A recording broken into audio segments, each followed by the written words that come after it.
Dear students, last में हमारे पास है classification of protein on the basis of structure. तो प्रोटीन्स को बेटा हम क्लासीफाई करते हैं on the basis of structure into two types. एक बेटा आपके पास है, ठीक है, फिब्रस, और दूसरी बेटा आपके पास है ग्लोब्यूलर।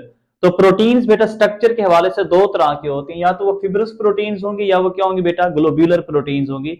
तो हमने इनका कंपैरिजन ड्रा किया है ताकि हम इसे अच्छी तरह से अंडरस्टैंड कर सकें, और जो एमसीक्यूज यहाँ से पिकअप होते हैं उन्हें हम डिटेल के अंदर डिस्कस करेंगे। तो देखिए बेटा, पहली जो प्रॉपर्टी है वो आपने याद रखनी है कि जो फिब्रस प्रोटीन्स के अंदर पॉलीपेप्टाइड चेन है वो प्रेजेंट होगी in the form of fibrils. ठीक है, किस शेप में होगी बेटा, फिब्रिल्स की शेप के अंदर प्रेजेंट होगी। ठीक है, ऐसे ये हमारे पास इस शक्ल के अंदर फिब्रस प्रोटीन्स बेटा प्रेजेंट होती है in the form of fibre, in the form of fibrous. तो ये पहला डिफरेंस हो गया। फिब्रस से याद रखने, फिब्रिल्स या फाइबर की फॉर्म में पॉलीपेप्टाइड चेन्स इसके अंदर प्रेजेंट होंगी। ये जो फिब्रस प्रोटीन्स उनकी शेप कैसी होती है बेटा, फिब्रिल शेप होती है।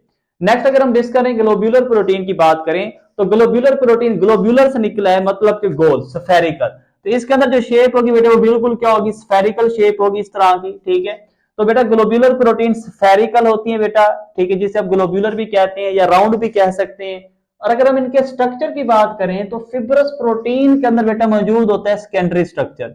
क्योंकि सेकेंडरी स्ट्रक्चर के अंदर हमने डिस्कस किया है कि अल्फा हेलिक्स होगा, हेलिकल स्ट्रक्चर होगा, या बीटा प्लेटेड शीट होगी, उसकी शेप कैसी होती है, फाइबर शेप होती है। तो बेटा फिब्रस प्रोटीन के अंदर सेकेंडरी स्ट्रक्चर प्रेजेंट होते हैं, इंपॉर्टेंट एमसीक्यूज है।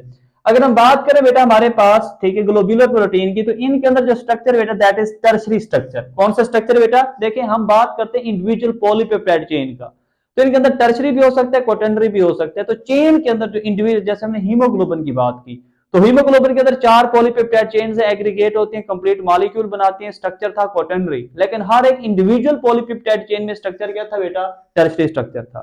नेक्स्ट अगर हम बात करें बेटा एक्वस मीडियम की, तो एक्वस मीडियम के अंदर जो फिब्रस प्रोटीन्स है ये क्या होती है, इनसोलुबल होती है, वाटर के अंदर सोलुबल नहीं होती। और जो ग्लोब्यूलर प्रोटीन्स है they are soluble in the aqueous medium. अब देखिए जब ये सोलुबल नहीं है तो they can not be crystallised, आप इनकी क्रिस्टलाइजेशन भी नहीं करवा सकते। और जिस चीज की क्रिस्टलाइजेशन ना हो सके वो क्या होती है बेटा, इलास्टिक होती है। अब इसी तरह ग्लोब्यूलर प्रोटीन्स की, प्रोटीन सोलुबल थी एक्वस मीडियम में, तो इनकी क्रिस्टलाइजेशन भी होती है। और ये बेटा साथ साथ आपने कहना दे आर इन इलास्टिक, ये बेटा आपके पास क्या बेटा, इन इलास्टिक होती हैं। वो हमारे पास फिब्रस प्रोटीन्स इलास्टिक है, दीज आर इन इलास्टिक, और इनकी क्रिस्टलाइजेशन हो जाती है। अच्छा नेक्स्ट बेटा हमारे पास है fibrous proteins are insensitive to change in the environment.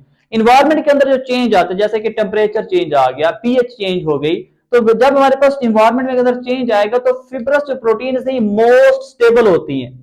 ये क्या होंगी बेटा, स्टेबल, मतलब कि ये रिस्पॉन्स नहीं करेगी। ये क्या होती है, इनसेंसिटिव होती हैं, स्टेबल होती हैं, चेंज इन्वायरमेंट के अंदर जो चेंज आते हैं उसे रिस्पॉन्स नहीं करती। अगर हम बात करें ग्लोब्यूलर प्रोटीन्स की, तो they are sensitive to change, environment के अंदर जो चेंज आएगा, ठीक है, उसको रिस्पॉन्स करेगी, सेंसिटिव होती हैं, अनस्टेबल होती हैं, ठीक है, as compared to fibrous protein.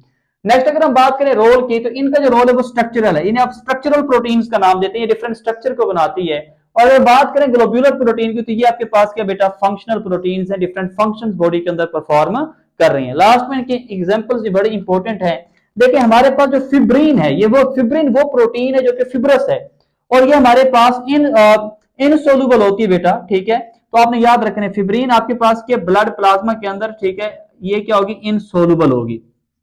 ठीक है, जब ब्लड क्लॉटिंग होती है बेटा तो हमारे पास फेब्रिन बनती है, और ये क्या होती है, इनसोल्यूबल। नेक्स्ट आपके पास एक्टिन और मायोसिन, ये बेटा मसल्स के अंदर प्रेजेंट होती हैं, मसल्स को बना रही हैं। ठीक है, इसी तरह कोलेजन की बात करें तो ये आपके पास कोलेजन बोन और कार्टिलेज के अंदर प्रेजेंट है, ये आपने बात याद रख लेनी है, स्ट्रक्चर को बना रही है। कैराटिन की बात करें तो ये आपके जो नेल्स हैं या जो आपके हेयर्स हैं बेटा, तो नेल्स और हेयर्स के अंदर बेटा ये प्रेजेंट होती है कैराटिन।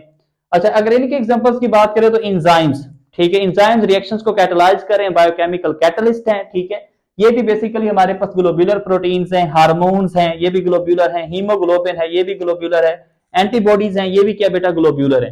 समझ आ गई इस बात की, तो ये सारी हमारे पास ग्लोब्यूलर प्रोटीन है। देखिए एक बात आ जाती है फेब्रिन और फेब्रिनोजेन की, तो देखिए आपने याद रखना है फेब्रिन क्या था, इनसोल्युबल था, ठीक है, और इसकी जो सोलुबल फॉर्म है दैट इज फेब्रिनोजेन।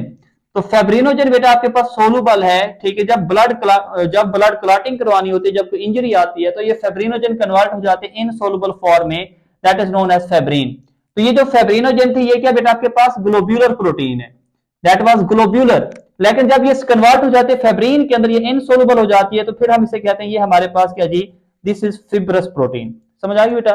तो जो हमारा प्रोटीन का टॉपिक था, ठीक है, ये कंप्लीटली डिस्कस हो चुका है। ठीक है, तो कल से हम मूव करेंगे बेटा न्यूक्लिक एसिड की तरफ। तब तक अल्लाह हाफिज।